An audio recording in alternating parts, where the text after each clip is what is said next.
This is not a lower your expectations conversation. Right. This is a set your expectations properly conversation so that you can be truly available and truly open to finding love.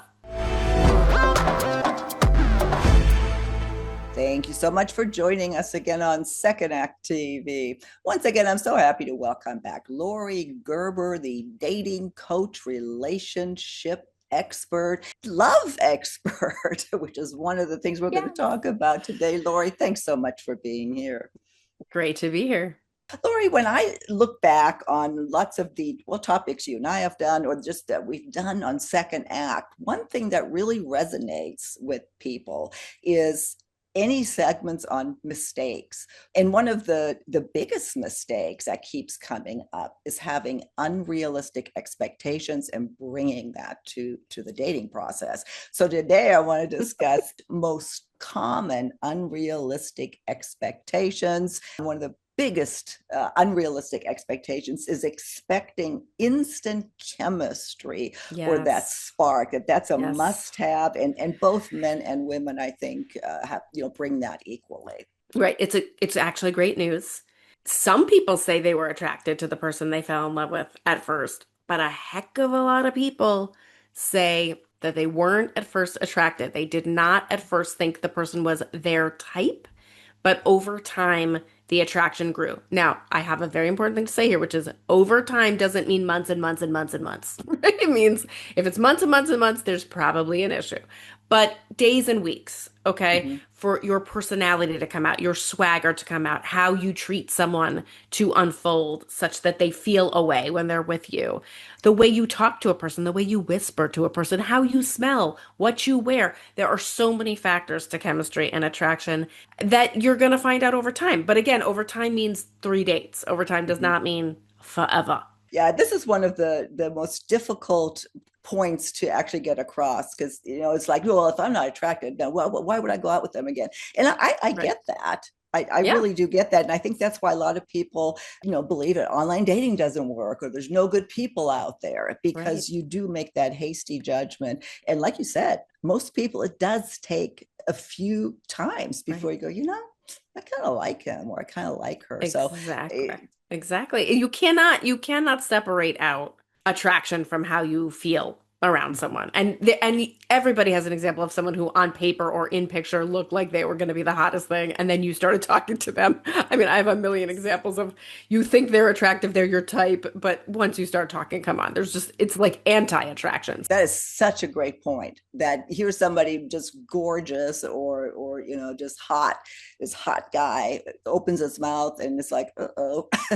Good news for men and women who have any insecurities about how they look. It's really not about how you look. It's about finding the right match for you and about giving it a chance to evolve. Number two here, expecting a perfect partner with no Oh, baggage. And again, we're talking oh, about dating after 50. midlife, please. Maybe it's an AI thing. It is funny because I get it in the comments all the time, just or in conversations, people are surprised that, oh Yeah. my God, they have so much baggage. Well, Right. have you Like, looked at well, yours? right, right. We've lived. Yeah, I was gonna, my joke was like, well, maybe you want to be with a robot, but even robots have glitches and problems. Like, there's really no getting out of what it is to be alive and in relationship with other humans, which means you're going to go through things with them and you're going to have what I call liabilities. And I think we did a whole conversation on liabilities because it is my belief that everyone has approximately 7 liabilities in relationships. It's either something about your life that's unusual, a bad habit, a health condition, a personality trait, whatever it is. You're going to have something that is not great.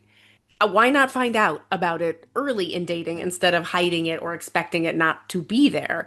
I would more, well, I do. I warn all my clients simply find out on the first 3 dates what it Yeah, is that's imperfect about the person. right. I literally don't want you to have a fourth date unless you could tell me 7 things because that means you didn't get to know the person.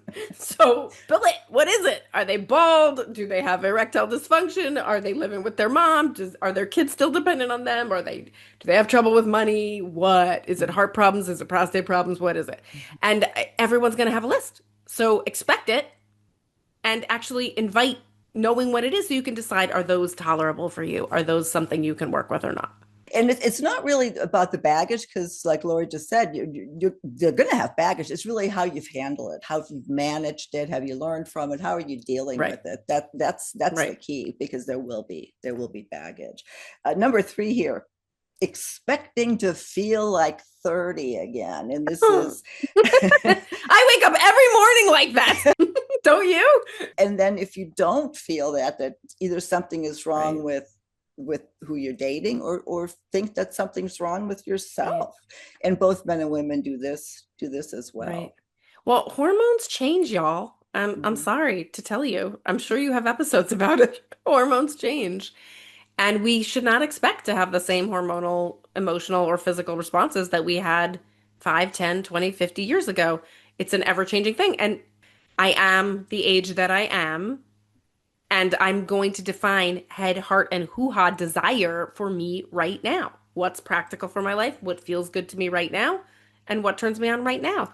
And I'm sorry that even if you're in a relationship and you're listening to this, you might have changed in what your 3H desires are, right? You are not 30 anymore. You're not the age you were last year anymore. I personally think you should be reassessing regularly, at least every few years, even if you're in a relationship. What is it that I desire now? How do I want to feel now? And what am I going to do about that if I'm not feeling the way I want to feel? Mm-hmm. Yeah, and good or bad, age will change that. That's also a fact. There's going to be differences, so don't expect to have the same feelings that you did when you were 30. Another Yeah. big expectation, unrealistic expectation, is expecting financial or lifestyle compatibility to be effortless. And this Oh, is something they point out here, yeah. is that I mean, both people do it, but more often than not, it's men. Well, I hear people complaining about it all the time. Because of the age we are, we have certain things that feel like they're set in stone. To now all of a sudden think about combining lives with another person who almost definitely will not be the same as you is it's a big hurdle.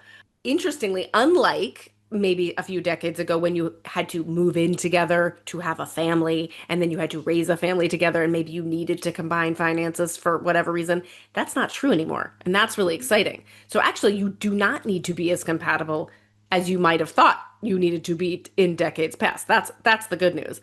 The bad news is that it takes time and some things do need to be compatible if they're important to you. But what I encourage my clients to do is separate what's important to you and what's not. So if travel is important to you and you need to go first class, then that's something you need to sort out in early dating. But if fitness is not important to you, that's not something you need to sort out. If cats and dogs are important, it just depends on what's important to you. And unfortunately, sometimes we have a list that's based on what society thinks is important. That's not what we really think is important. And that's where I think you really have to do the introspection to go, what are the really key things that matter to me? And are there ways to work around it? Because so many people think, oh, well, they have to have as much money as I do, or they have to live in the same place as I do, or they have to love dogs. And it's not true. They might have to like your dog. They might have Yeah. to get to your house every weekend. They might have to be able to go on a trip twice a year, but that is Mm-hmm. not the same thing as being Mm-hmm. the same as you. And that's good news. I could talk about this for a whole Yeah, episode. it is. This is worthy of a whole Yeah, episode. So just, yeah, be aware that, don't bring that. It's not going to be smooth. Well, it depends on how you bring it up, how you make it smooth or not. So here's another good one: expecting someone to check all the boxes, and in this case, that's women are very guilty of this. Mostly right. women do this. Right. Literally impossible. And it's so funny because most of us have sold out on our dream. And so when we finally come around to dreaming again, it's like, well, it's all or nothing. Like, I Yes. gotta have it. I have to make up for all these years of selling out. And that's not really fair to Mhm. the other side. So I've never seen anybody get every single thing on their 3H chart ultimately. But the point is they get the most important things and the things they most need. And I want to clarify one thing right now, because you brought that up. What's Yes. important to know, that you don't misunderstand it. This is not a list of, you have to have so much money, you have to have this color hair. Right. That those are the lists that keep us single. That's what the unrealistic expectation is, to really focus in on what matters to you. And Right. And when you ask yourself, why do I even care about that thing? It starts to whittle down to, oh, I want to Mhm. like looking at the face. I want to feel safe and secure in the relationship. And I want to have a good time and be intellectually compatible and be able to Mhm. do certain things together, right? It really, Right. when you start to inquire really what are the check boxes, it becomes way fewer check boxes, which is very Right. hopeful. Like why do you want him to have a master's degree or a PhD? What is it about that yeah, Right. exactly. It's perfect example.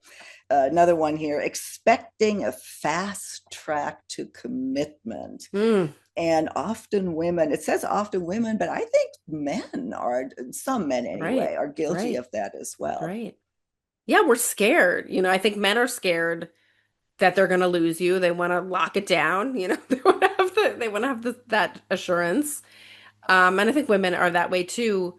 I also think we are remembering back to the last time we dated, which might have been when there was a biological clock ticking, where there really was like if I don't lock this down, I might miss my window to have a family. And again, blissfully, this is why I love coaching people over 50. It's like, no, you do not have to rush. You do not have to rush. Now, if you have a feeling that you want to be monogamous when you're having sex with somebody, which a lot of women feel, that I understand, and that means you might be waiting longer to have sex, or you might be being temporarily monogamous with somebody that isn't necessarily a good long-term potential in order to enable you to start experimenting in that physical intimacy realm.